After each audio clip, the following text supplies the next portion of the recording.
All right. Let's get ready to go live. All right. Let's get ready to go live.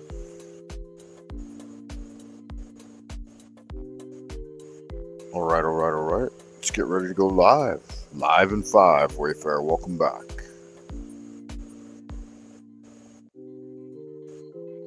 All right. Let's get ready to go live in 5, 4, 3, 2, 1. Take a deep breath.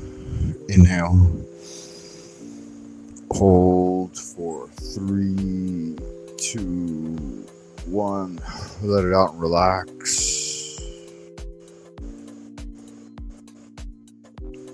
Choose an eye fixation point across from you, slightly above level, at or around an arm's length or better in front of you. Not too far away, no more than 2 arms length on the wall in front of you. Focus on that point. Imagine your magical sigil is there, appearing in scintillating bright light, whatever color you detect associated with whatever intention you have. Inhale deeply. Feel your sigil brighten and expand. Hold, focus, close the eyes, keep the sigil, and relax.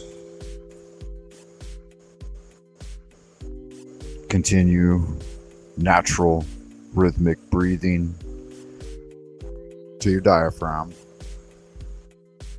Deep, soothing breaths, bringing in the life force, casting off the noxious carbonic acid within the body. Another deep inhale, open the eyes, focus on your sigil. Hold for 3, 2, 1, and relax.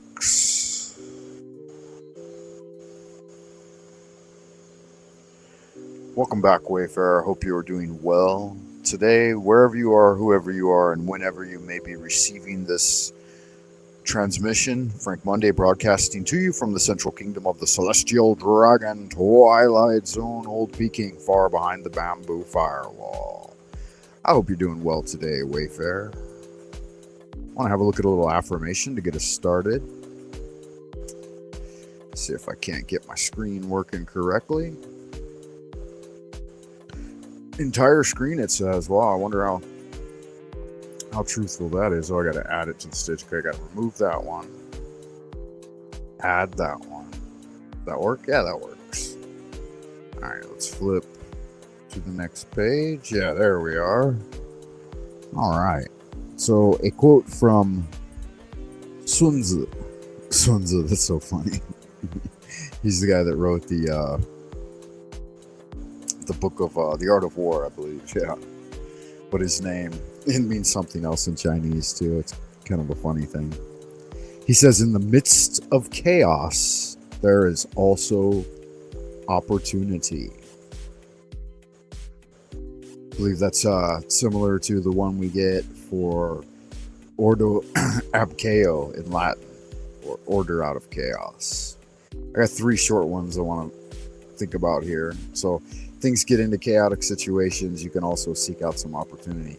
I've discovered this pretty well. Last couple of real chaotic situations I was in definitely works. So when everything's awry, seize the day. Yeah. He also says the opportunity. Okay, so this may be the same opportunity in chaos. The opportunity of defeating the enemy is provided by the enemy himself. Maybe you're not facing any overt outward enemies, but there's also always the inward enemy. Hey, it looks like it's got some quotes up here by guys I typically look at. Marcus Aurelius, Benjamin Franklin, Mencius, Qin Shi Huang, Mao Zedong. Interesting. Yeah, so study your enemy. If you don't know your enemy, you can't defeat him, right? Because they provide their own defeat. It's intrinsic. The Art of War, it says these ones come from. And finally, the last one I just wanted to look at here today is victory is reserved for those who are willing to pay its price. Looks like my top searches are Laozi and Sunbeam. Interesting. It says related authors. Wow, fascinating. Good magic, Wayfarer. I hope you're doing well out in Happy Land today, and I thank you for joining the transmission wherever you are, whoever you are, and whenever you might be tuning in. Today, I wanted to get started, of course, with a little prayer, the Adoration of Abraxas. Looks like we might have a visitor in the Ideas Room, too, so let me head over there and check that out.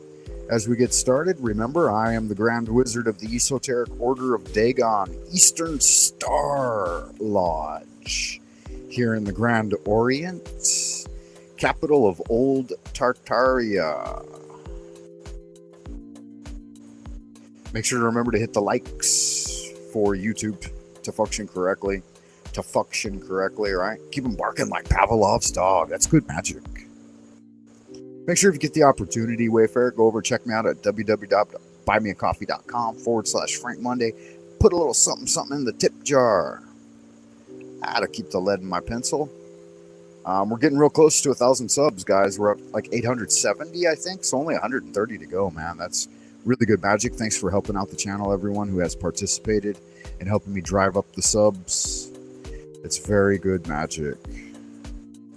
Hey, Brenda Debates is here. Good to see you, Brenda. Hope you're doing well. Today I was thinking about talking about salvation without the idolatry of Jesus. Is it even possible for Christians? I've lost a lot of relationships with Christian friends and family because they continue to engage in the idolatry of the Christ figure at the expense of friendships with, like I said, relationships with friends and family and colleagues and associates. So I've always found that people who get mired too deeply in Christianity and the overt assertion as Jesus Christ as an idol to be worshipped will sacrifice healthy relationships in their life in order to uphold that cult-like mentality, right? And attending church and getting the support of those folks there. So something I want to look a little more deeply into. Got a couple of things I want to handle. Maybe if you'd like to talk a little bit, you can come up a little bit later as we get this show underway. So the Adoration of Abraxas, guys, if you know it, say it with me. Let me throw up the title there once again. This is the official prayer for the Esoteric Order of Dagon, Eastern Star Lodge, with the Grand Wizard, Frank Monday.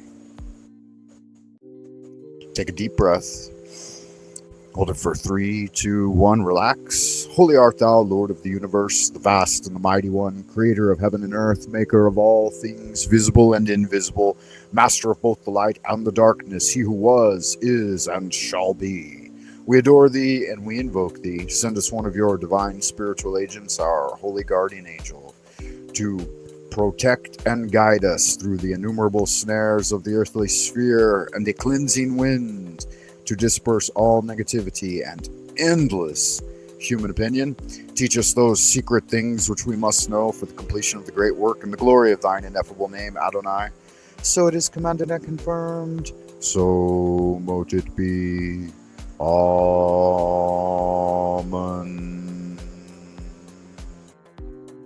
All hail the Father Dagon. All hail the Mother Hydra, Astaroth. The stars have aligned, and Cthulhu is arisen. Yeah, good magic.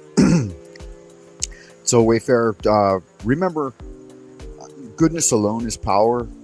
In my mind, according to the Hermetic Brotherhood of Luxor, goodness alone is power. Silence is strength. Will regaineth omnipotence, and love lieth at the foundation, because isn't love the law?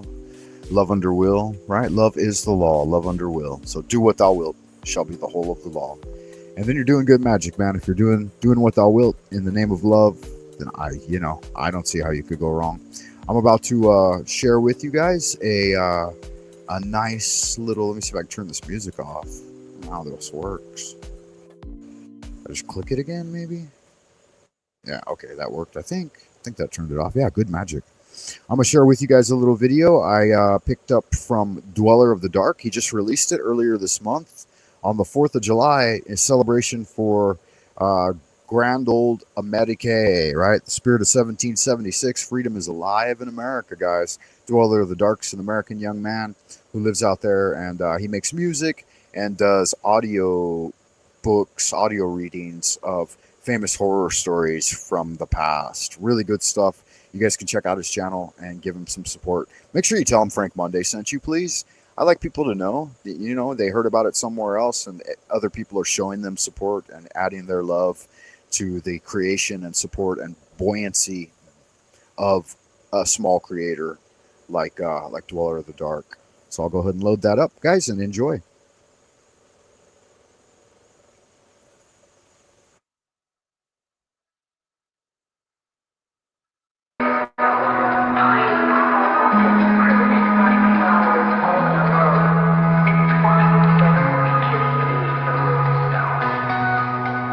From my younger years when all was told, from misty days which now seem unreal, I remember the grey room in the wood, between the pillar and the pyramid in shape B. Always a memory blazing red hot in the grey, always a recollection burning the mists away, as a dream fading in the afternoon sun, when you and I loved under the runestone as one. Emerald solemnity amidst the leaves, emerald silence, this church of green, grass shone and shone in my tender years, and always, always with some hints of wonder, always a memory blazing red hot into the grave, always a recollection burning the mists away, as a dream fading in the afternoon sun, when you and I loved under the runestone as one. Emerald, remember you in my youth, straying together in the brilliance of sun, stumbling, sweating in the heat of afternoon. I left the mysteries of your heart in that forest shade. Standing in the ancient wood, we saw the rise of the roof. Always a memory blazing red hot in the grave, always a recollection burning the mists away, as a dream fading in the afternoon sun, when you and I loved under the runestone as one. Gray stone rising from shimmering grass, you cried out to me as I eclipsed your heart. We ran from love, hearts racing away. We ran from love, heaving in the terror of the unknown. What was so dire that we would not use the passion's fire? Always a memory blazing red hot in the grave, always a recollection burning the mists away, as a dream fading in the afternoon sun, when you and I loved under the runestone as one. How that ageless room remained in my mind, gray as a ghost, it has haunted me for all time. I often wonder if you feel the same, ancient in the wood, lingering not as a memory, but a sensual sensation that warms us both on cold nights alone. Always a memory blazing red hot in the grave, always a recollection burning the mists away, as a dream fading in the afternoon sun, when you and I loved under the runestone as one. Emerald wood swelling like the sea, tossing of the bright boughs in the sunshine, sweet smell of the grass and flowers, mountain summer wind upon your cheek, glorious gloom of the glade rich indistinct. Always a memory blazing red hot in the grave, always a recollection burning the mists away, as a dream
room remained in my mind.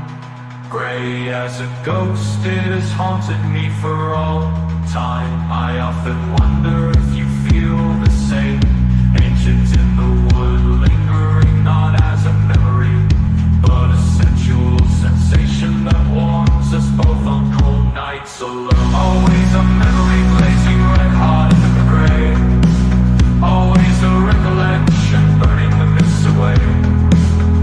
As a dream fading in the afternoon sun, when you and I loved under the runestone as one. Always a memory blazing red hot into the grey. Always a recollection burning the mists away. As a dream fading in the afternoon sun, when you and I loved under the runestone as one. And I remember you in my youth, straying together in the brilliance of sun, stumbling, sweating in the heat of afternoon. I left the mysteries of your heart in that forest shade. Standing in the ancient wood, we saw the rise of the roof. Always a memory blazing red hot in the grey. Always a recollection burning the mists away. As a dream fading in the afternoon sun, when you and I loved under the runestone as one. Grey stone rising from shimmering grass, you cried out to me as I eclipsed your heart. We ran from love, hearts racing away. We ran from love, heaving in the terror of the unknown. What was so dire that we would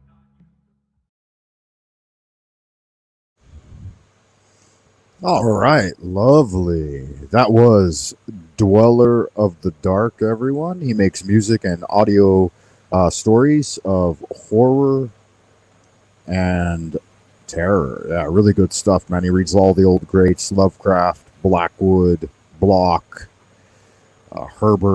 Frank Herbert. Yeah, all those old stories that are pushing on to 100 years now, man. Yeah, he does a lot of those. He's putting out quite a bit of content. I've watched him rise from around 50 subs. I think he had like between 30 and 40 subs when I first subbed his channel, and now he's almost at 1,000, man. He's right at around 850 or 820 something. I just looked. About the same as me. So yeah, wow, good magic. And he did that in about a year. And he's really eager to communicate with people that leave comments on his videos and stuff. So please go over there and check it out, man. That's his latest video. I think he dropped his latest music clip. He's got a lot of music he's made.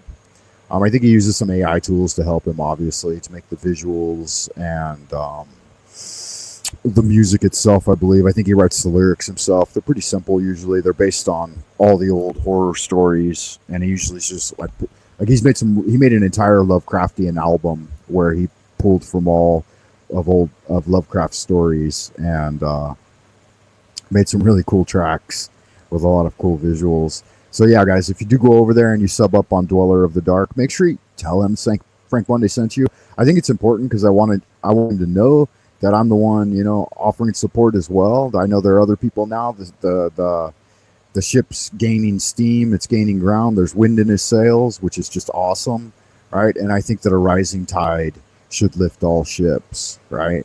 So that's good magic. I'm looking forward to you guys doing that. So if you, Wayfarer, whenever you get this message, right, wherever you are, make sure you stop by there, say hello, show Dweller of the Dark some love. He's a young man. I think he's like 22 is what he told me, something like that, 22, 23.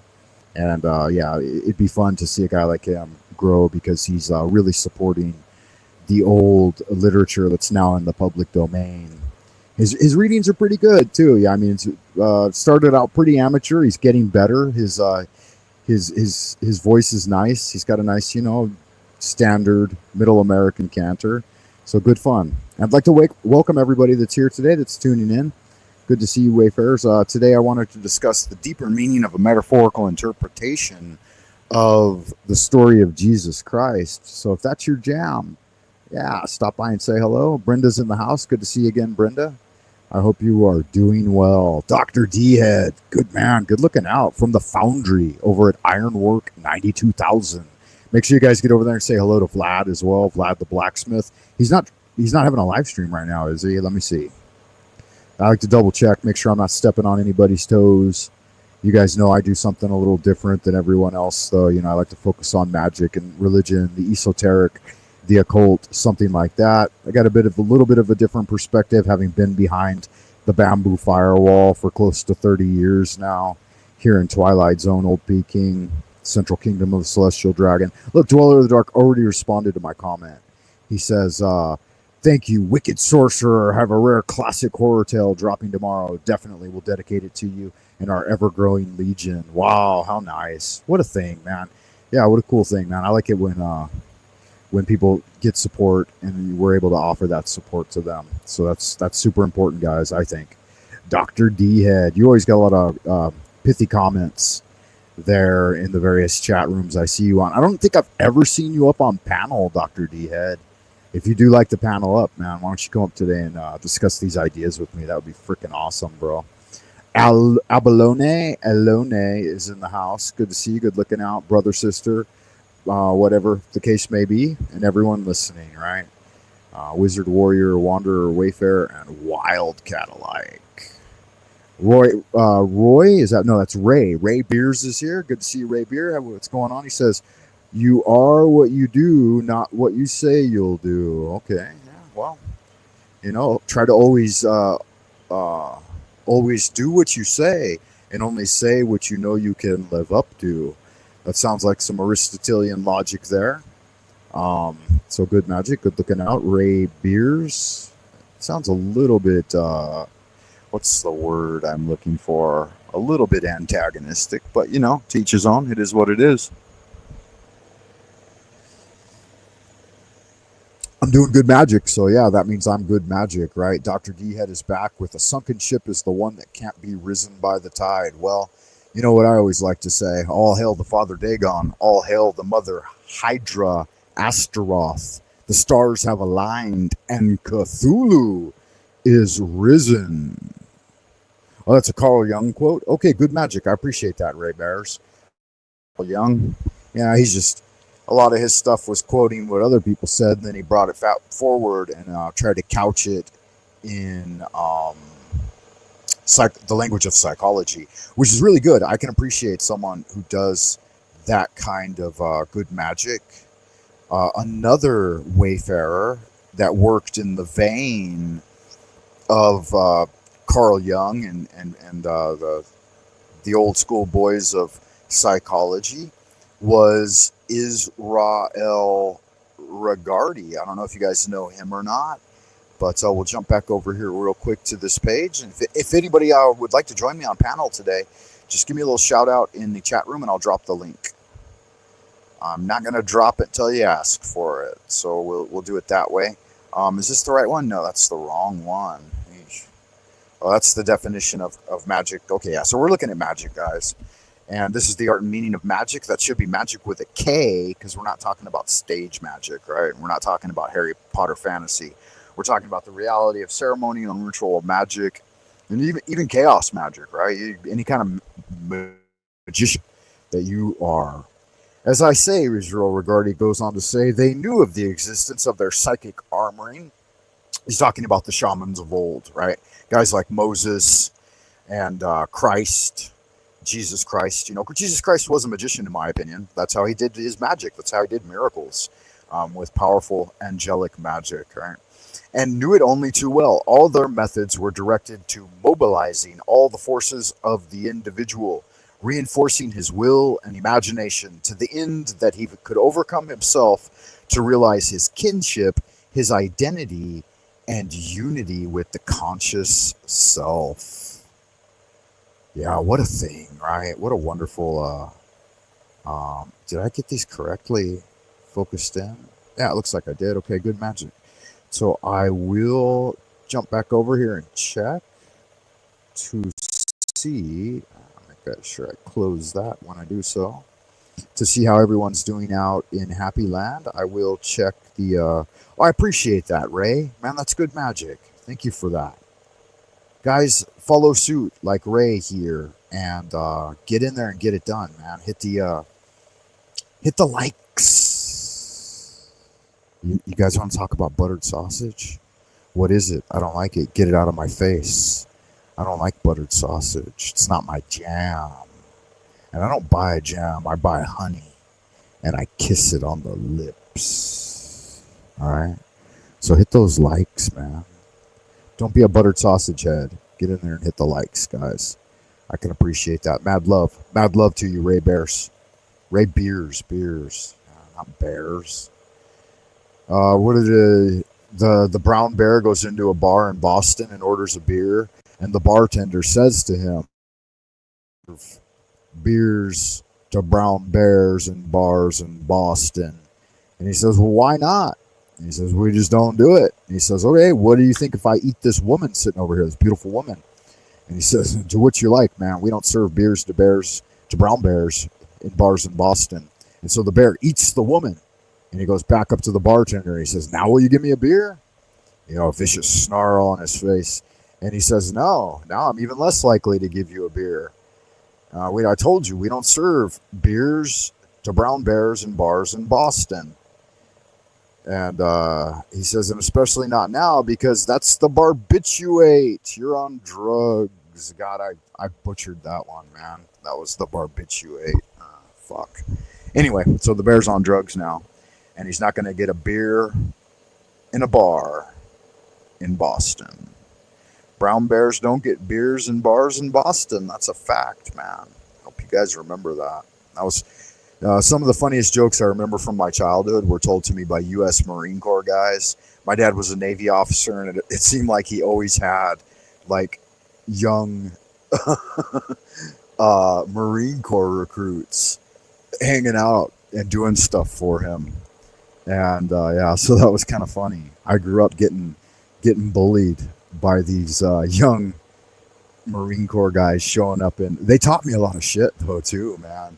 Like I always had, you know, kind of like a bigger brother or father figure type dudes always hanging around, you know, like early mid-20s that were just yoked and pumped, and you know, what makes the grass grow? Blood. How do we do it? Kill. And they said they were jarheads, you know. Why do you think they call us jarheads, kiddo? And I'm like, I don't know. And he says, because they screw off the top of our heads, take out our brain.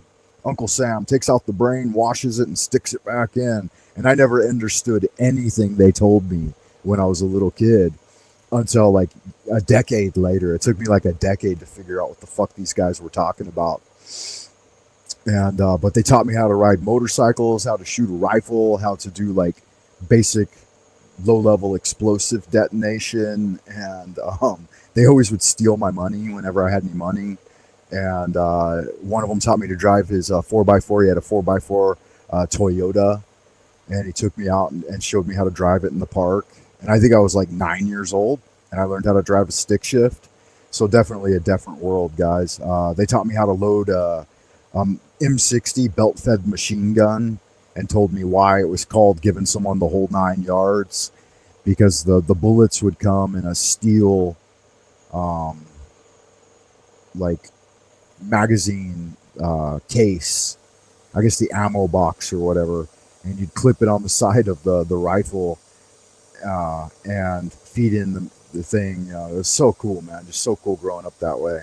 What a pleasure. What a wonderful thing. Yeah. So I had a wonderful childhood, guys, growing up in Long Beach, California, there at the naval base. Not at the base, actually, though. You know, we had a house, and seems like there was always something going on, man. Always good fun, especially around the time of the 4th of July. And what a wonderful treat to have his video here for us on the 4th of July. Guys, I'm going to go ahead and load up Israel Regardi's Invocation of Thoth, and then I'm going to drop the link, and if anybody wants to join me, feel free, because, you know, just one man monologuing about an ancient childhood from the past is a little bit like sitting on the internet and masturbating, right? It's like internet masturbation. It's not any kind of fun. It's much more enjoyable to discuss ideas with you guys from out in Happy Land. Anyone and everyone that has something to say. And I know you guys do, man. I know you guys are filled with wisdom and intelligence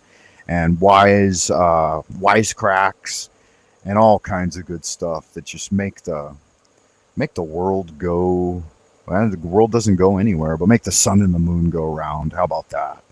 All right. We all know that we're living on a sea level plane, and there ain't no two ways about it, man. Here we go. Invocation of Thoth by Israel Regardi, guys, and then I'm gonna go ahead and drop the link for you if you wanna jump up.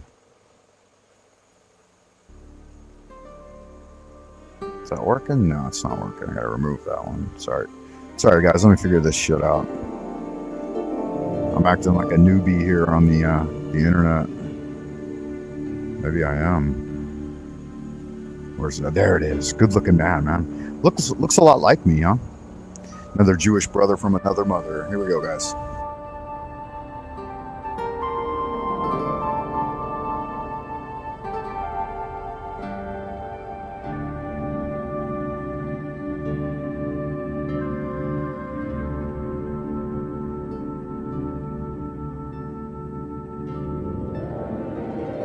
The invocation of Thoth.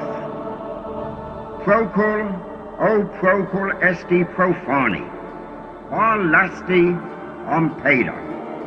In the name of the mighty and terrible one, I proclaim that I have banished the shells unto their habitations. I invoke Tahuti, the Lord of wisdom and of utterance, the God that cometh forth from the veil. O thou majesty of the Godhead, wisdom-crowned Tahuti, Lord of the gates of the universe, thee I invoke.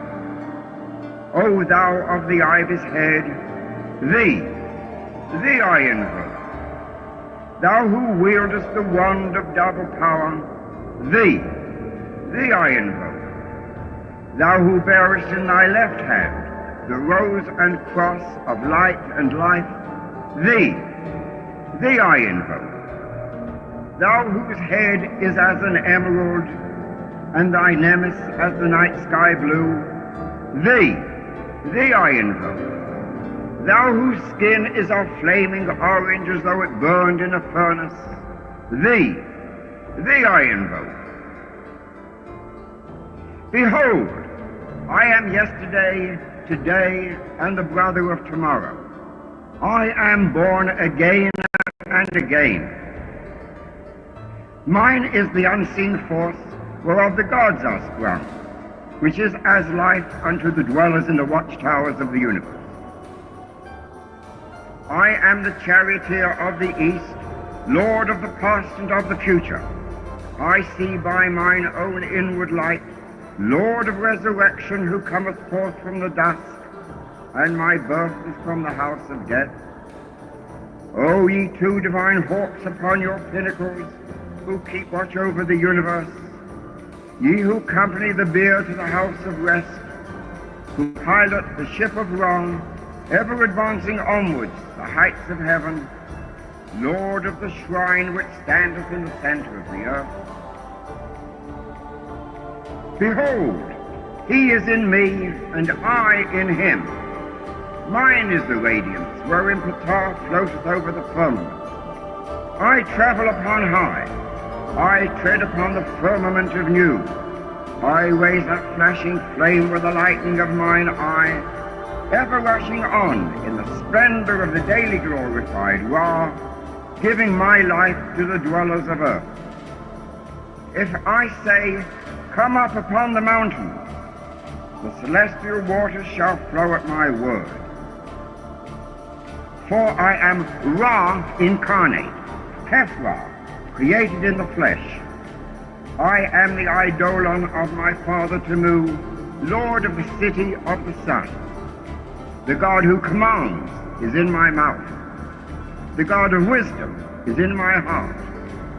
My tongue is the sanctuary of truth, and a God sitteth upon my lips. My word is accomplished every day, and the desire of my heart realizes itself as that of Ptah when he createth his works. I am eternal, Therefore all things are as my designs. Therefore do all things obey my word. Therefore do thou come forth unto me from thine abode in the silence, unutterable wisdom, all light, all power. So, Hermes, Mercury, Odin, by whatever name I call thee, thou art still nameless to eternity. Come thou forth, I say, and aid and guard me in this work of art. Thou, star of the east, that didst conduct the Magi, thou art the same all present in heaven and in hell. Thou that vibratest between the light and the darkness, rising, descending, changing ever, yet ever the same. The sun is thy father, thy mother the moon. The wind hath borne thee in its bosom, and earth hath ever nourished the changeless Godhead of thy youth. Come thou forth, I say, come thou forth, and make all spirits subject unto me, so that every spirit of the firmament and of the ether, upon the earth and under the earth, on dry land and in the water, of whirling air and of rushing fire, and every spell and scourge of God the vast one may be obedient unto me.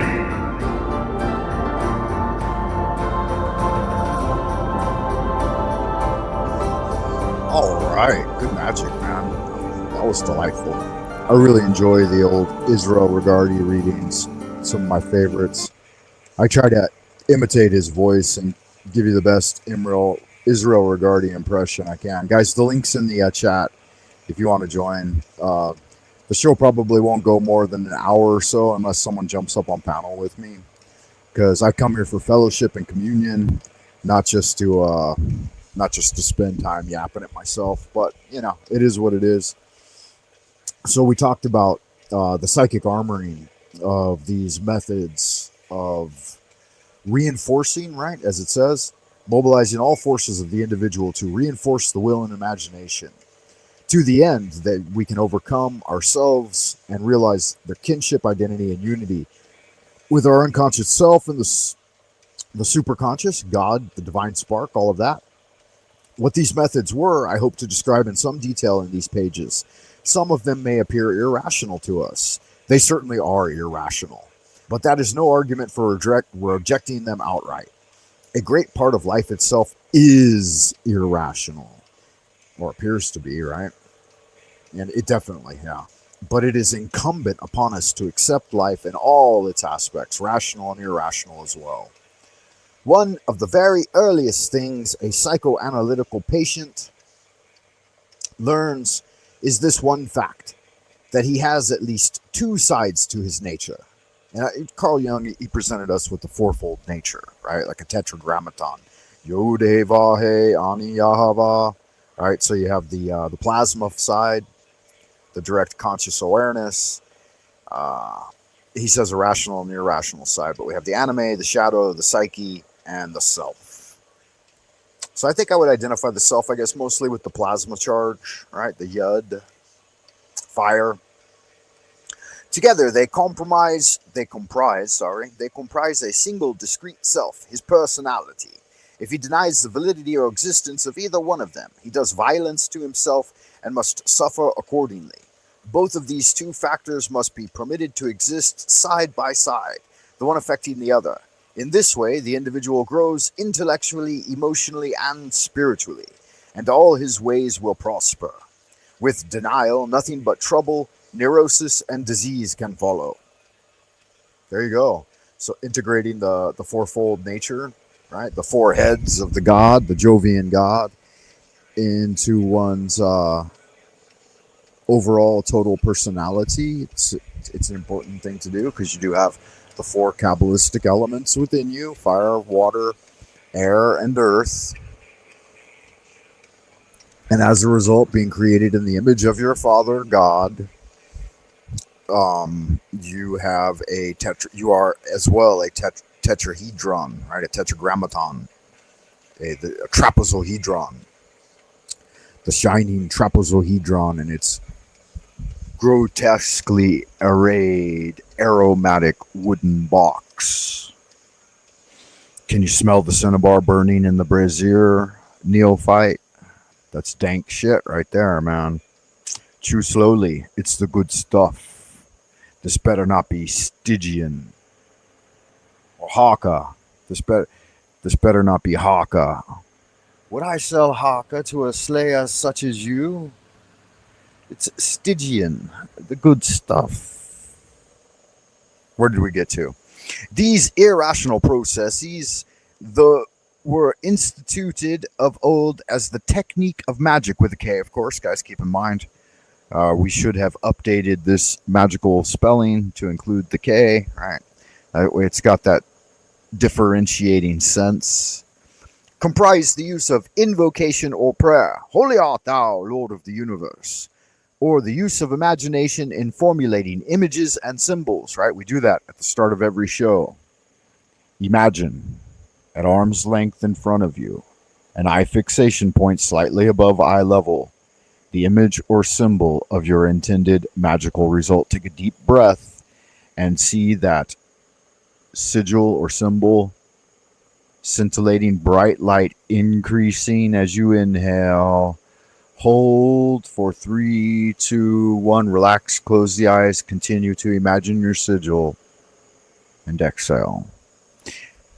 Let's see.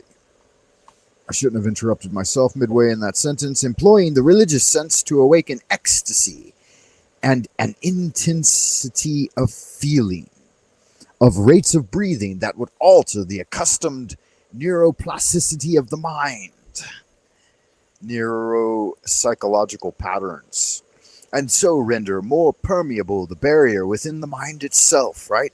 You're assuaging and pacifying the lurker at the threshold, the guardian at the gate, the critical attentive factor, so that you can push past the message you want deep into your subconscious mind and make it intrinsic to you, right? Make it instinctive to respond in a way that's more appropriate for the person you want to be. Everything that would conduce to a heightening of feeling and imagination that would lead to the instigation of an overpowering ecstasy would be encouraged, for it would be in this psychological state that the normal barriers and confines of the conscious personality could be overridden in a tempestuous storm of emotional concentration. It's one way, right? The wizards of old, they did utilize to a great extent these ideas of psychological shamanism. However, with my training in Taoism, we can abandon this overt, intense, emotional adding to the vortex of energy and just use Qigong. I mean, you don't have to sway in any direction like the way he's talking about here. You can do a simple fire breath. I don't know if you guys know what the fire breath is, the yogic fire breath. It's a pretty straightforward one. We use it for firing up the cauldron in the lower Dantian in Chinese internal alchemy. So you pant like a dog and make sure that you're doing it diaphragmatically. So from like the area below the belly button should be rapidly pumping in and out as you pant. And you do about 20 pants. So try it with me if you want, like 20 quick breaths.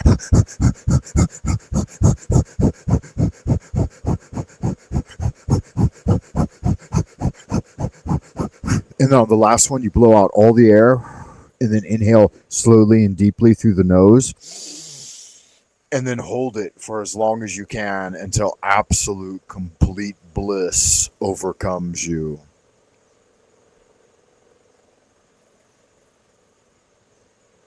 It's really, really good, man. Yeah, Israel Regardie. I've read everything Israel Regardie has ever written that I know of. I think I have all of them in original paper-bound copies that I got when I was a teenager, man. I started collecting Israel Regardie's books when I was like 12, 13 years old. One of his students was my hypnotherapist from 9 to 12, and she turned me on to it. And she was an older gal, like in her 70s. Like mid 70s, and he died right shortly after that. Like he was in Long Beach and he trained a bunch of hypnotherapists and psychologists. I think his degree, his PhD was in psychology. Is there 15? I don't know. I only got about 5 with me right now. The rest are back at my library in the U.S. I have a house, a property in the U.S. where I have some of my stuff. It got robbed, but luckily they didn't take any of my esoteric books. They burned a couple of books that they thought were evil. The people who robbed me, they like set a fire outside my house and burned some of my books, like I don't know, like the Complete Tome of Witchcraft and the Satanic Bible and the Necronomicon and that kind of thing. They said, this guy's wicked, man. Look at all these books he's got. I'm like, they're just books, bro. You read a fucking book doesn't mean you're a Satanist. You know, you got to figure out what these guys are up to. You know, but all the real esoteric gold, like they didn't steal it. They didn't know. They took all my comic books. I hate talking about getting robbed, but you know, it is what it is. If my guardian at the gate passed away too young, he was supposed to stand guard over my treasures until I returned. But yeah, it is what it is. Yeah, so Ray, definitely Garden of Pomegranates. I've got, what do I have with me? I don't know. It's up on the bookshelf. Tree of Life. Different stuff. We're reading through one right now. These are just essays. I don't think this one ever got put into book form. You can see the address there. It says it's at WordPress. Let me pull it back up, guys. Sorry. I got a little distracted by the comment section there. Guys, make sure if you're willing to, you jump up online with me today. Otherwise, like I said, I'm just going to roll on into the future and read and study on my own. Because talking is kind of an overt burden. And according to Tao, like, you shouldn't talk too much. You should keep your mouth shut and just breathe. Talking doesn't really spread that many good ideas. People sitting quietly and study does. And, you know, it's up to you to get your good magic done. But I'm here for support if you guys need it. If anybody wants to tune in and talk. Okay, so where did we leave off? Yeah, I had made some commentary. It was the ancient theory that the unconscious or the deeper levels of the psyche could be reached principally by 2 methods.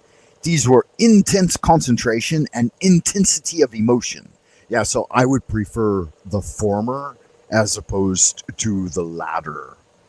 I would prefer to reach the depths of the subconscious ocean and pass through it by way of intense concentration on my magical sigils, right? Like I utilize myself, the Eye of Horus and the Triangle of Art with sacred god names around it, and then my magical circle to penetrate in to the depths of the abyss and then navigate through it, right? Crossing the abyss.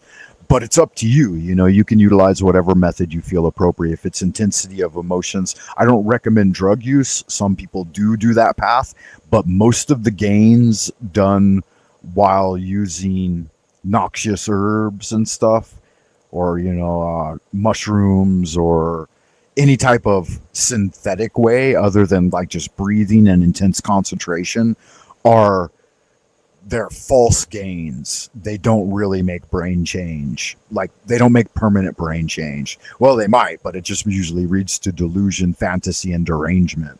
So you should use natural means. Just yogic postures, perhaps. Good breath work, and invocation, and then visualization and prayer.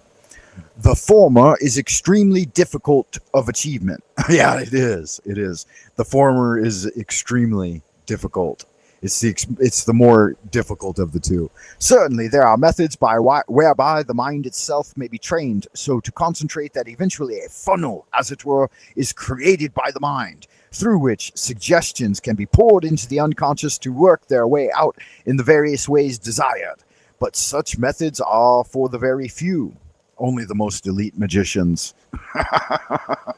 Well, that's interesting. You should code it that way, because I learned to do the astral light funneling when I was like 9 or 10 years old, and I never forgot how, man. And I'm like, all this other shit that was going on around me, and people are giving me their human opinions. I'm like, you guys don't even know. You haven't seen the astral light. You don't even fucking get it. And here you are just running your mouths. You know, I had kids figure all that. But I didn't lose it. I didn't let them train it out of me. right? There is only an individual here and there who has the patience and the indomitable will to sit by himself for a certain period during the day and each day, every day at the same time, connect himself to an iron mental discipline. Well, the ones who do can call down lightning and create tornadoes within dust storms and create earthquakes at will. So you're among one of those higher level magicians right now, guys. So enjoy the opportunities. The opportunities are brief, man. And I'm on vacation now, and I have the opportunity to commune with you and fellowship. But those times are limited, man. They are definitely limited. So make sure you seize the day. Ray Beers says, I'd probably go for the Golden Dawn first. Sounds a bit of an enigma to crack on your own. It doesn't sound to me like you're any kind of neophyte, though, or young initiate, Ray Beers.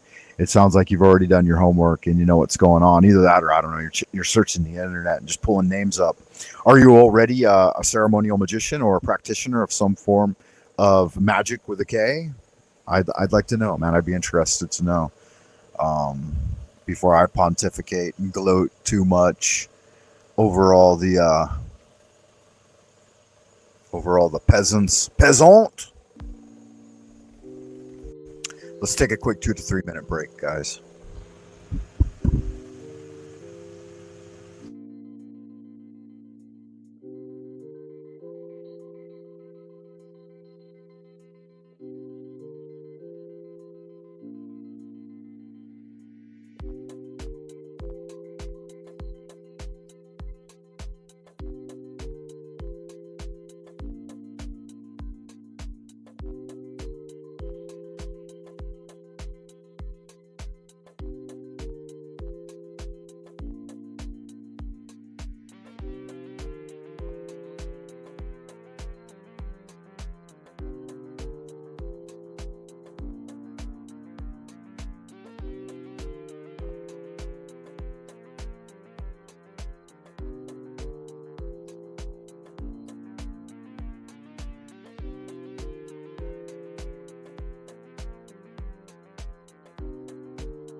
On the machine that lies.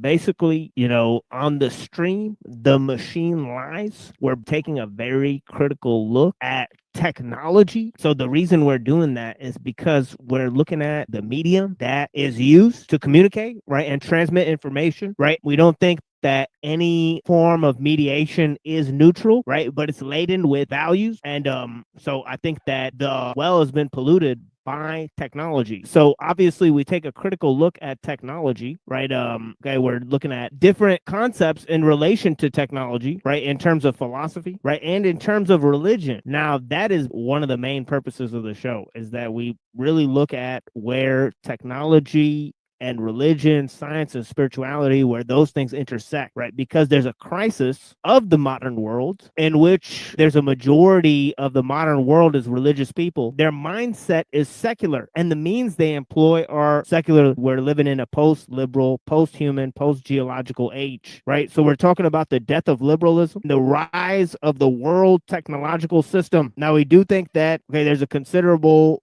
level of externalization of the ego, okay, and mediation of ourselves through the means we employ. So obviously, we shape tools, but the tools we use shape us, right? So that's one of the main things we're trying to get across on the show, is how technology changes human psychology. If you question the means you employ and what the objective factors of power are in our age, right, then that's the most important question you can ask, right? That's the most critical stance you could actually take, right? Like most people don't question, you know, how or what means they use to question to ask the question itself, right? So we're actually taking a critical look at technology, whereas a primary form of communication is objective factor of power in our age, right? And we think that basically we're assuming that a lot of the stuff that we see through this medium is totally made up, right? Fabricated, and that is based on the fact that it is artifice. It's produced by a machine, right? So we talk about the lies of the machine on the machine that lies. So we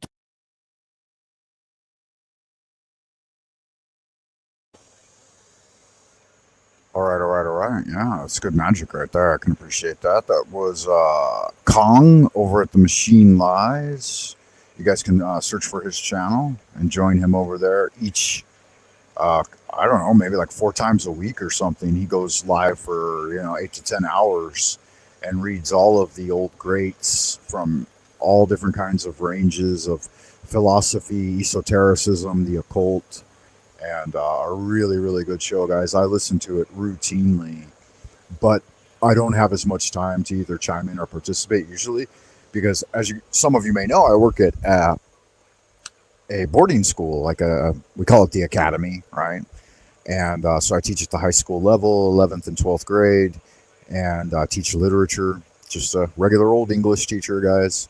Teach an AP Lit, AP Language and Composition, and so ordinarily when school's in session, I work about 50 to 60 hours a week, sometimes more. With lesson planning, you might end up spending every late night digging up materials and grading papers and stuff, and especially during like finals and stuff like that, and during like the build up to the semester and the end of the semester, lots of reporting, work reports, work projections, that kind of shit. All very, very boring and mundane, but it's a part of the great work. You got to pay the bills. Somebody's got to pay the bills, and not very many people really, check you out on buymeacoffee.com, pull something in the tip jar. Hey, it looks like we might have a visitor in the back. No, we don't. Okay, I saw the back of the studio had an extra little slot open there, but it turns out it's just I loaded too many files into it. Yeah, I was hoping we might have a visitor, but yeah. Like you say when you end your live, I start Googling it all. Oh, okay. No, I've just been watching your channel for a little while now. I was not really a believer or anything like that, but I've really been enjoying just listening to you, and it all seems very interesting to me. Okay, thank you for that, Ray Beers, man. I appreciate that. I appreciate you stopping by. I appreciate everybody who does visit me at buymeacoffee.com and puts a little something in the tip jar, man. That really puts lead in my pencil, and that has happened from time to time, periodically. And let's get back into it then, man. If you're enjoying it, I'll keep going for a little while because that's why I do it, man. If not for people appreciating the transmission and the readings, then there's really no reason to get involved, right? I mean, again, like I said, I'm here for fellowship and communion and spreading the message of magic. Magic is first and foremost my first love. Well, actually, Kung Fu is, but you know. You can only study so much Kung Fu before you feel a little bit bored with it. I practice Kung Fu every day, but I don't. You study it through doing it, and magic's the same way too. But there's always plenty to read about magic, and I find that's kind of the difference. There's voluminous topics, there's histories, there's religions, there's all kinds of ways to study it. So it's a little more interesting to me. All right, I left off talking about here. Can you guys see the screen? Let me see. Double check, make sure you guys got the screen open. Okay, make sure I'm not doing anything wrong. All right, so we're reading Israel Gardy's essay on the meaning of magic. We're down to I don't know, wherever we're at in it. Looks like page 29 on the PDF here. You can get it for free over there at wordpress.com wp/content dash content /upload/2020/03/ebook dash occult dash Israel Regardi dash the art and the art meaning of magic, I believe, is exactly what it's called. Let me see if I can't pull up that whole title. No, it doesn't look like it. All right. Anyway, it is what it is, right? The emotional, and I read it in my best Israel Regardi voice. So yeah, that helps improve the transmission, I believe. And I think I've channeled him enough, and had a close enough relationship with his work that I think I got it figured out. Let's check it out. So again, I prefer the method of iron-like mental discipline, but he's going to get into the second method that he is contemplating here, and it's emotional intensity.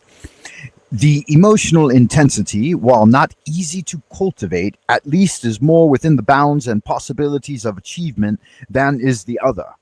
It was this method that the ancient magicians cultivated to a very fine art. They devised innumerable means whereby the normal psychological habits could be changed and altered so as to permit of this impingement upon the underlying basis of the self. To summarize, there is divination, the art of obtaining at a moment's notice any required type of information regarding the outcome of certain actions or events. Fortune telling, so called, is an abuse. The sole purpose of the art is to develop the intuitive faculties of the student to such an extent that eventually all technical methods of divination may be discarded. And according to Confucius, guys, if you work with the I Ching, it takes 50 years of diligent study in order to achieve this. But I've been studying I Ching for 30 years, and it starts to become apparent, I would say, after the first decade of studying the I Ching. The tarot's a little faster, in fact, if you have some psychic ability and you work with the tarot for self-cultivation, not for fortune telling, as he said. Fortune telling is an abuse, then this spiritual gift can develop in you much more rapidly. The sole purpose of the art, okay, we read that, extent, eventually all technical methods may vanish, right? So the forms vanish, the word vanishes, all of that vanishes. This is the same in all forms of magic, whether it be kung fu magic, music magic, art magic, right? You learn the methods and you do the technical methods in order to arrive at the magic of the thing. When that stage of development has been reached, mere reflection upon any problem will automatically evoke from the intuitive mechanism within the information required, with a degree of certainty and assurance that involved that could never be acquired save from an inner psychic source. Another phase, perhaps that which has been stressed more than all others, is ceremonial magic in its widest sense. Comprised within this expression are at least three distinct types of ceremonial endeavor, all, however, subject to one general set of rules or governed by one major formula. The word ceremonial includes rituals for initiation, for the invocation of gods, so-called, and the evocation of elemental and planetary spirits. There's also the enormous sphere of talismans and their consecration and charging. Ceremonial is probably the most ideal of all methods for spiritual development, since it entails the analysis and subsequent stimulation of every individual faculty and power.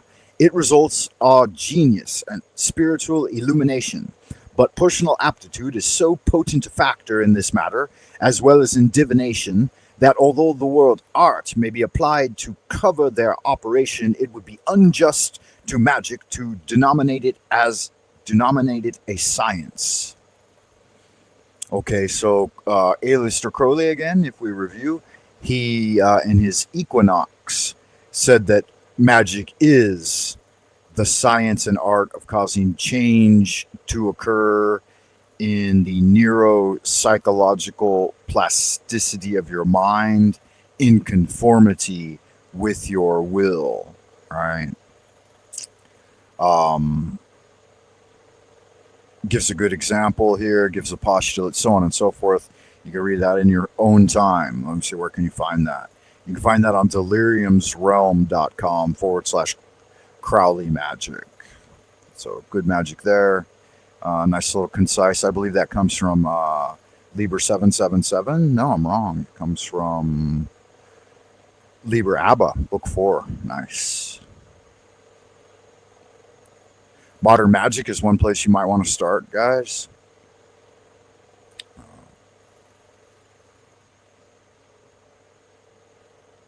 There you have it, from the mouth of the beast himself. The third, and in some ways the most important branch. How's the volume, guys? Let me double check here. I'm not popping on the mic, am I? Sometimes I pop on the fucking mic and it really annoys me, man. Let me double check it here on the feedback loop and see if I'm doing okay. I really don't want to pop on the mic. Is this even loading up on my thing? Yeah, there it is. Are we popping on the mic? All right. Welcome back, Wayfarer, Wizard, Warrior, Wanderer, and Wildcat alike. Wherever you are, whoever you are, Wildcat alike, and whenever you may be receiving this transmission. Step out of the darkness and seek the light. All right, you can't get it done any other way, right? Okay, well, let's see here. Let me get this opened back up. No popping. Okay, good, excellent. Thank you for that, Ray Bears. I really appreciate that, man. That's good magic. Thanks for looking out, guys. Make sure you check me out at buymeacoffee.com, guys. Everybody get over there. Put a little something in the tip jar. Y'all good looking, sexy people, man. I appreciate you being here. I appreciate being able to spend time together.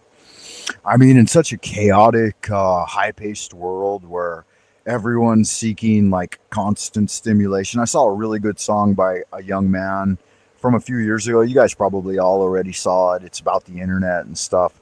And I think that like the main chorus line is something like a little bit of everything all the time. Apathy is antipathy, something, and boredom is a crime. I can't remember exactly how it went, but it was really good. And I thought, man, that's really what it is these days. Like people are just grinding to fill their heads with content and doing very little practice. You know, so you would be better off reading one book 1,000 times and doing one fist 1,000 times rather than just searching out in all directions endlessly without end to the point of exhaustion. All right, what did Bruce Lee say? Don't fear the man who can do 10,000 different kicks. Fear the man who's done one kick 10,000 times, right? So you got to get your reps in, guys. Get your prayers in. Holy art thou, Lord of the universe, heaven and earth are the spontaneous manifestations of the subtle, wondrous universal law. You know, the evil demon king himself, you can see him there chiming in the chat room. He's chained at the bottom of the cube of Saturn to stand as our guard and servant. If you're a magician, you stand upon the cube of Saturn, right? You don't bow before it. And that little devil down there is chained up and just screaming and writhing in agony, just loathing and, you know, like flopping around in the sewage of the lower realms. And the magician sits pristine, you know, with his beatific angelic form, red gold wings vibrating at a high frequency with a little bit of a contemplative look on his face. And he's like, you little devil down there, you ain't gonna get nothing done. You're trapped in, sealed in. He's sealed in the prime material plane and just can't get out no matter how hard he tries. What a sad thing, right? What a sad thing to expose yourself as a complete fool and moron for trying to approach the kingdom of the magician. And like, look at me, everyone. I'm a retardo. What a goofball. Why do Canadians hate Americans so much, man? I don't get it. I guess it's being trapped up there in those old growth forests all the time with nothing to do. They're like, goddamn Americans down there getting it. Spirit of freedom, running around with their shotguns, riding motorcycles and chewing tobacco. I hate those motherfuckers. Funny. Don't hate though, man. Just show more love. Little demon. Gonna pop out your eye. The third in some ways is the most important branch for my particular purpose at the moment is vision, the body of the astral light. It is with this latter that I shall deal exclusively in this essay, as it contains elements which I feel answer more definitely to the requirements of science than any other. Yeah, so guys, this is getting into astral travel, the astral light, and the astral temple, and using real frequency of vibration in order to write things into your psychic aura. So in casting a magical circle, you're not just laying it out on the ground physically, as it were, right? You can do that too, but you're actually writing these things into your psychic aura in the astral light. And as you learn to use spirit, the body of light, to write with the astral light into your auric field, those things that are put there accumulate etheric energy and start to become subtly tangible and will respond to you. Now, I'm not making any claim here. I'm just telling you the truth of how it works. And this is done through, I've learned this through experiential evidence and scientific documentation of it, and then calculating its response. Yeah, and I'm not the only wizard and magician who's done it, right? Those higher level teachings are not available to the general public, but once you've achieved, and you'll know. But if not, then just keep fucking wallowing in the darkness, okay? But don't come here to run your mouth. In discussing magic, the reader's pardon must be sought if reference is continually made to a technical psychological system named the Kabbalah. They are so interlaced that it is well nigh impossible to separate them. Kabbalah is theory and philosophy, oral transmission from the ancient Judaic rabbis of antiquity. And of course, guys, don't forget, I don't exclusively use Kabbalah. I use the 3 Dantian system in Chinese internal alchemy. You can find out more about it by downloading the Neijing 2, and that's how you do Chinese internal alchemy. Yeah, I've combined the two. I syncretize them. In the Kabbalah is a geometrical glyph named the Tree of Life, which is really a symbolic map both of the universe in its major aspects, or macrocosmic, and in its minor aspects, or microcosmic. Man himself, the incarnation of Yahweh, right? The Jehovah within. Yud at the top, at the forehead, at the third eye. Hey, pulling down into the shoulders and arms, and then Val going from Da'ath all the way down to Yesod, and then the final Hey forming Malkuth and embracing the prime material plane, right? So it's fire, water, air, pulling deep into the body, right? Pumping up the water, and then earth at the bottom. Okay, very good. All right, upon this map are depicted 10 principal continents, so to say, or 10 elixir fields of activity, where the forces constituting or underlying the universe function in their respective ways.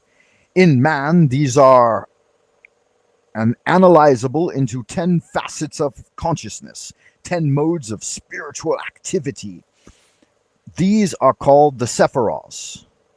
I cannot enter more fully into an outline of this map here, though I have repeatedly referred to it here and in other essays, but the reader will find it adequately described in various books or articles on the subject.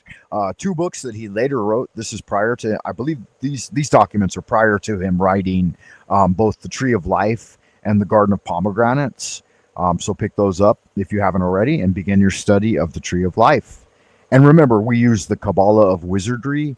And so we use a distinctly different Kabbalah that was formulated by Eliphas Levi and the early magicians of the late 18th, early 19th century, and then bridging the gap and bringing it forward into the end of the 19th century, early 20th century, were the likes of these other good guys, right? Like MacGregor Mathers, William Wynne Westcott,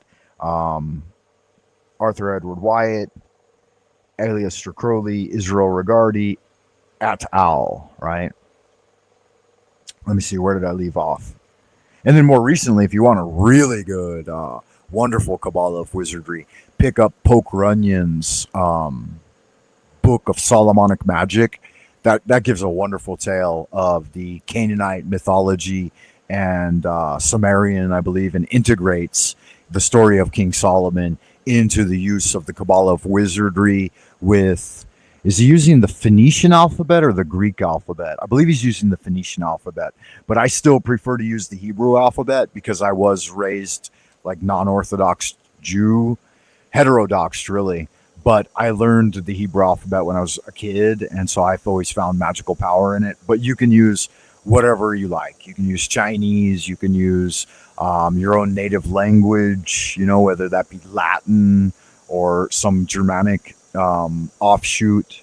And it's just up to you guys. Magic is a really adaptable thing because it's not the form, it's the function, right? So abandon all forms eventually, but utilize those forms which serve you best first and foremost. All right. We've done some good magic, man. We're getting into the astral light now. The section on Yasad, you see it here. And I don't know if I'm going to touch on this today or not. I'm going to go back over here and check the chat, see how everybody's doing out in Happy Land. Make sure you guys are doing all right, holding down the fort. Y'all good looking happy people out there in sexy land. Make sure you guys keep the temple clean. Don't let any bad guys in here to talk a bunch of shit, right? It looks like there might be one bad guy in here. Yeah, it looks like there's a bad guy here. All right. Guys, don't pay any attention to the demons trapped up at the bottom of the well. They like to wreathe in agony and terror and horror and torment, the great gnashing of teeth. You can just imagine all of the ichor, drooling out of their mouths and nose and anus, every orifice just leaking ichor as they lay on their sides with their huge fat bellies. Like this particular demon in here, leader of Team Evil, Queen Stephanie. She's probably close to 400 pounds now and 6 foot. So you can imagine the stank in that room where this toxic, low IQ dude dwells. Oh my God, what a nightmare. Imagine being his mother or whatever, and he's down in the basement, and you got to go down there occasionally with the hose and the mop and clean up after that motherfucker. Oh my God, what a nightmare. And he's terminally online. He does a live stream. He or she, whatever that kind of creature is, does a live stream 10 to 15 hours a day, just laying on that futon in his mother's basement with the microphone, propped up on a pillow or whatever, and stuffing Doritos into its stanky mouth. Oh, what a disgusting nightmare of a creature. Oh, good God in heaven. I don't have any pity for that kind of thing though, man. They don't live long though. Their heart usually gives out at about 40, and I think that's probably what he's at, maybe 40, 45, something like that, 47. He's looking pretty old though. But yeah, he's really, really near the gates of death. And I don't wish it upon anyone, but unless he gets up and out of the dirt, then he's just going to have probably a diabetic heart attack. And I know how it goes, man. Yeah. But the warning's there, man. We've given you the warning. We've given you the opportunity to try to seek the light and quake the darkness and come up out of your... I think he's probably not even in a basement. Maybe she's got him trapped down there in the septic tank. Right, and he's just doesn't even get to eat real food, just eats the turds she flushes down the toilet. Oh, what a thing. What a disgusting, poor wretch of a fellow. Oh my God. Good God in heaven, what a nasty nightmare. Okay, let's deviate away from that.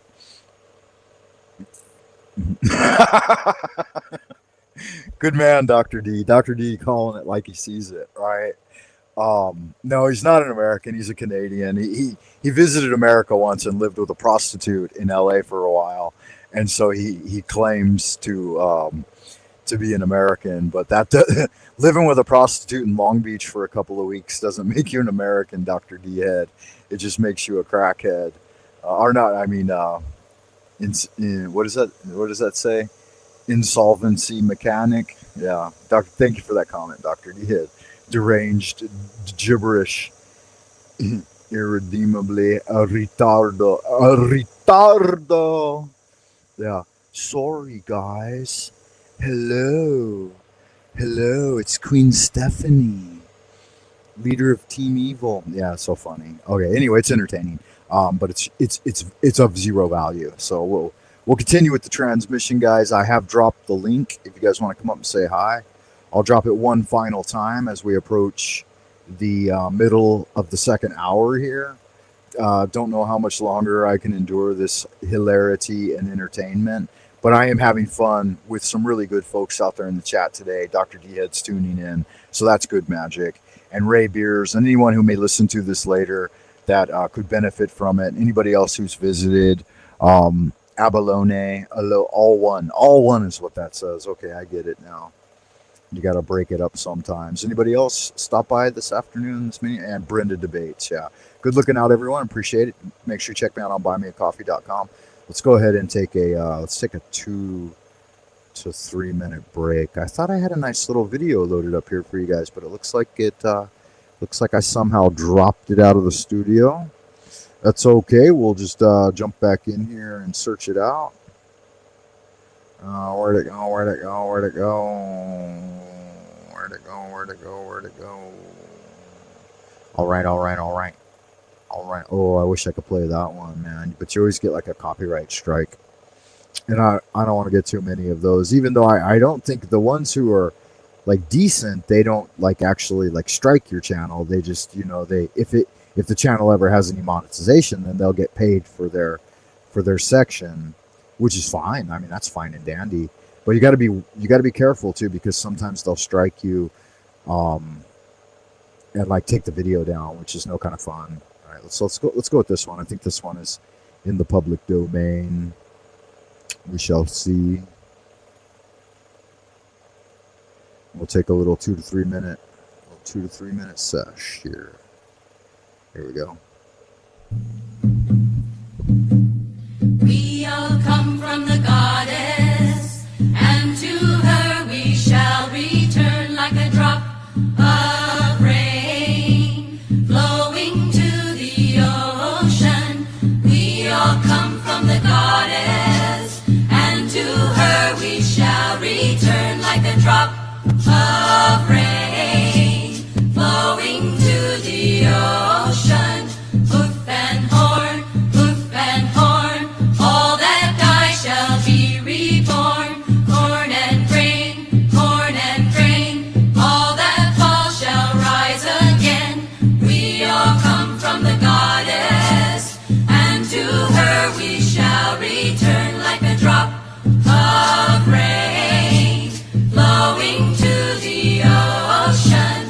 Sage and crone, wisdom's gift shall be our own. Crone and sage, wisdom is the gift of age. We all come from the goddess, and to her we shall return like a drop of rain flowing to the ocean. We all come from the goddess, and to her we shall return like a drop of rain flowing to the ocean.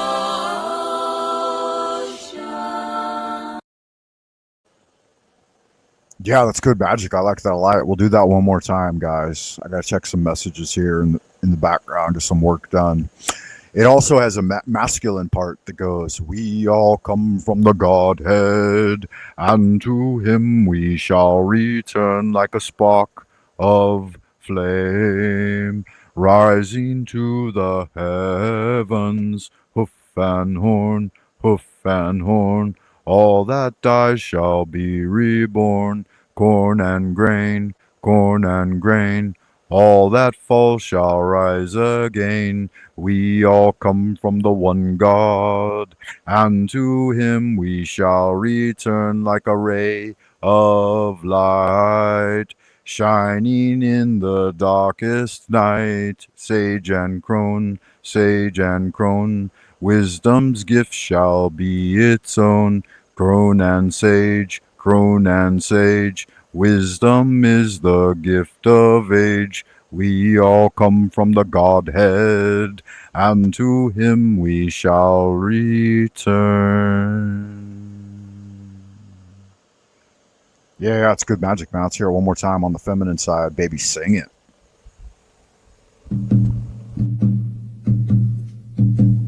We all come from the goddess, and to her we shall return like a drop of rain flowing to the ocean.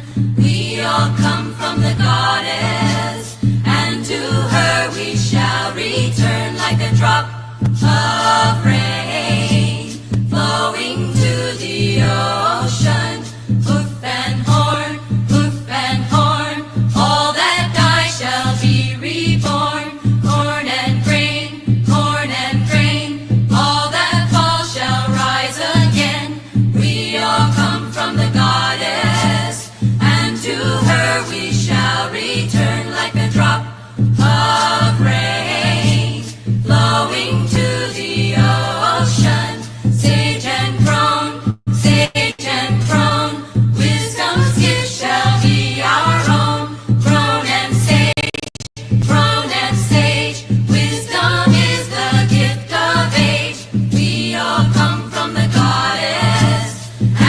her we shall return like a drop of rain flowing to the ocean. We all come from the goddess, and to her we shall return like a drop of rain flowing to the ocean.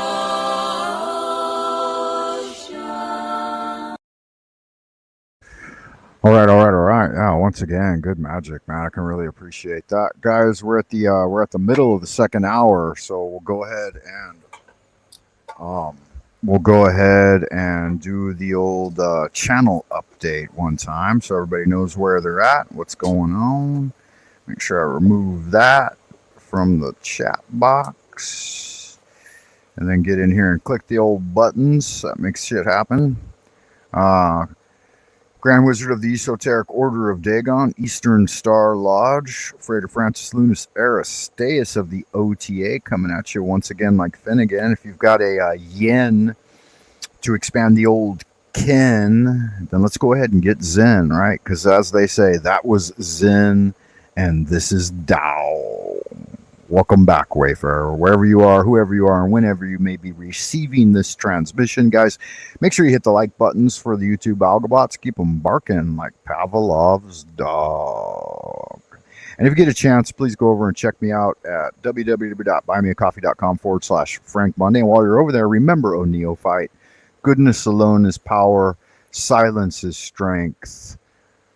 Will regaineth omnipotence, and love lieth at the foundation, because love is the law, love under will, and do what thou wilt shall be the whole of the law. Let's get into this next paragraph, guys.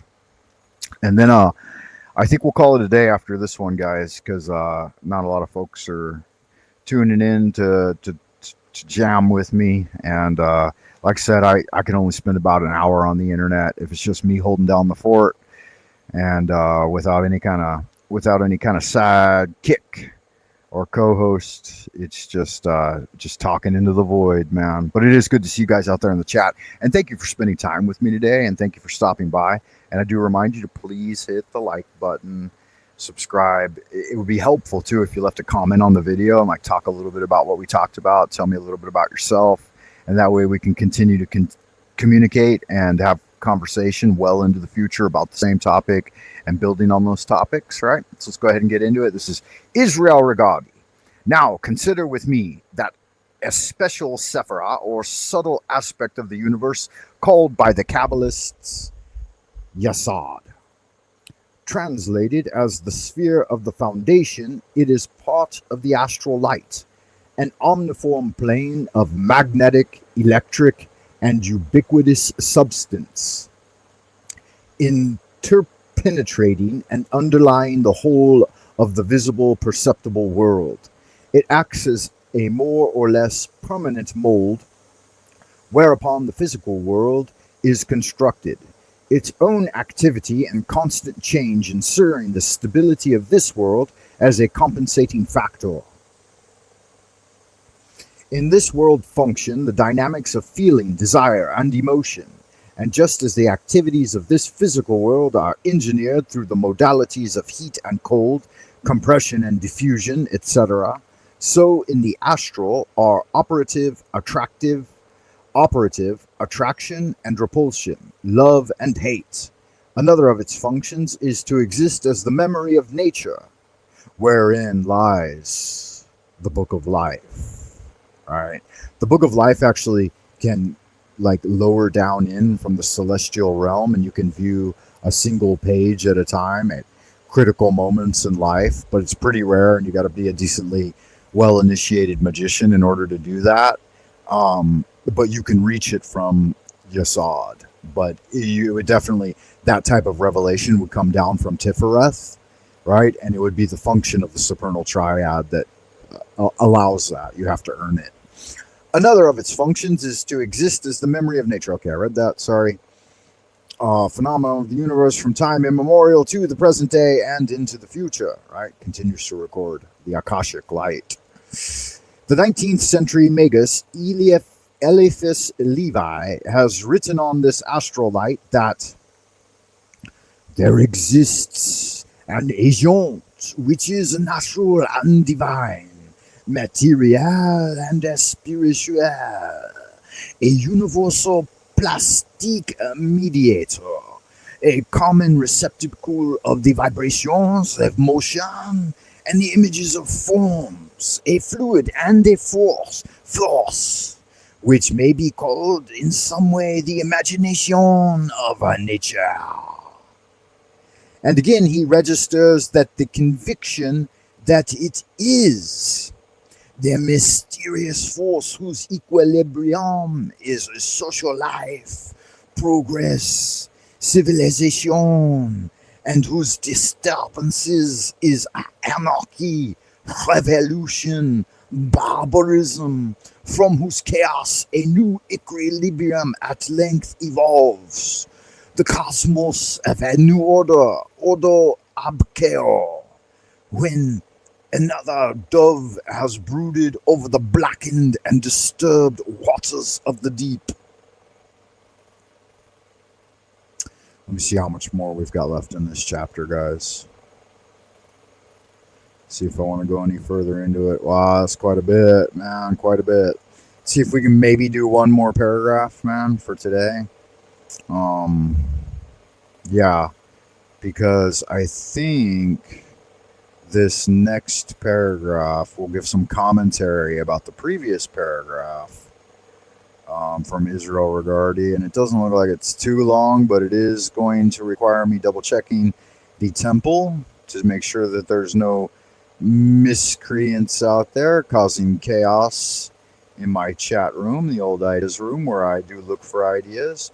Join the show or into the abodes of the future we roll. Okay, I guess it looks like most guys have spoken, right? Either choose or it will be chosen for you. And it looks like most people have chosen to let the show roll on into the future. I'm going to go ahead and play Dweller of the Dark's video one more time, guys, because I really appreciate the good work he's doing over there. And I don't think he would mind. And if he does, I'll just go ahead and take this one down. But he did a really wonderful thing. And you guys can check him out here on YouTube. His channel name is @Dweller of the Dark. Enjoy.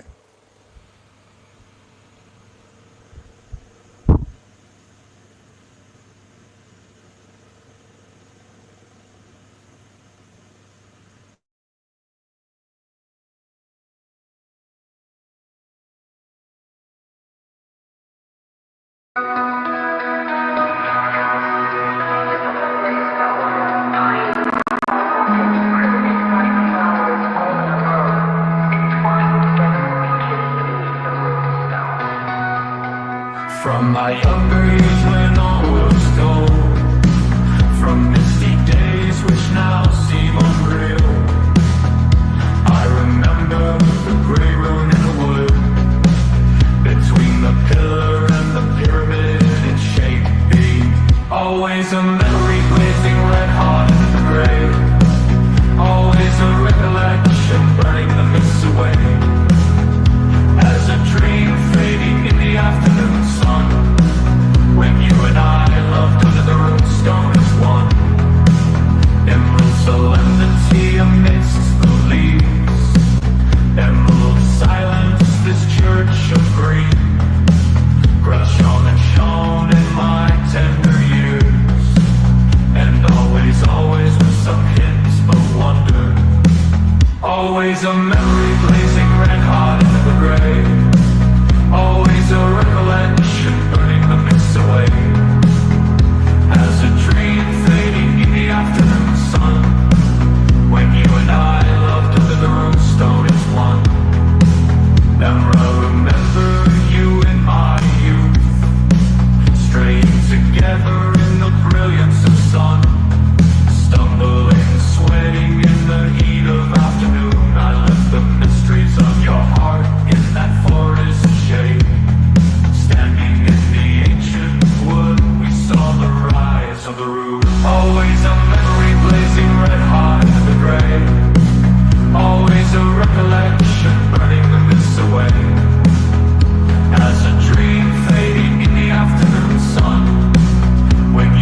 remained in my mind. Grey as a ghost, it has haunted me for all time. I often wonder if you feel the same. Ancient in the wood, lingering not as a memory, but a sensual sensation that warms us both on cold nights alone. Always a memory blazing red hot in the grey. Always a recollection burning the mists away.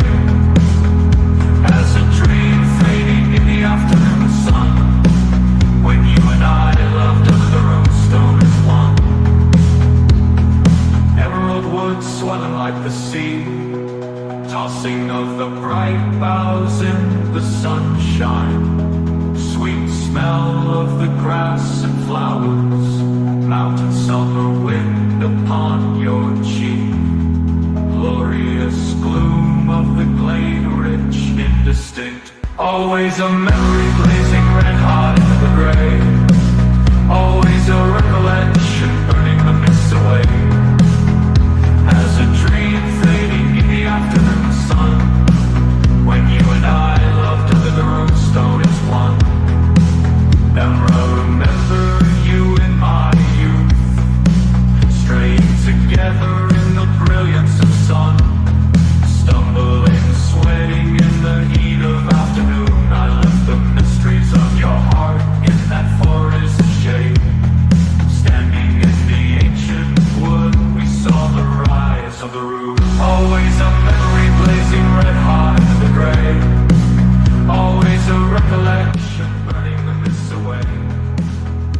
As a dream fading in the afternoon sun, when you and I loved under the runestone as one. All right. Good magic, guys. Let's see what we got here. Yeah, 床前明月光，疑是地相窗。湖头望明月，低头思故乡。蝙蝠满天飞，我在地上追。问君何处去？任我寻门路。Hey guys, it looks like Cyber Caliphate has gone live, so I'm going to go ahead and finish up this last paragraph. Then I'm going to head over to the Machine Lies and hang out and see what's going on. And over there, man, if you guys like a good a good entertaining show, he definitely knows how to put on a show, man. It's good magic. Let's finish up this last one and then get busy. Get busy getting busy. It is interesting to glance from this theurgic concept to a psychological one, which is not very unlike it. The following paragraph is more or less of a paraphrase of Jung's ideas concerning it, culled from an essay of his entitled Analytical Psychology and Weltanschauung. It is an extension of the ideas previously quoted. He defines it at first of all as the all, controlling deposit of ancestral experience from untold millions of years, the echo of prehistoric world, events to which each century adds an infinitesimally small amount of variation and differentiation. Because it is, in the last analysis, a deposit of world events finding expression in brain and sympathetic nerve structure. It means it's a totalitary, a sort of timeless world image, with a certain aspect of eternity opposed to our momentary conscious image of the world.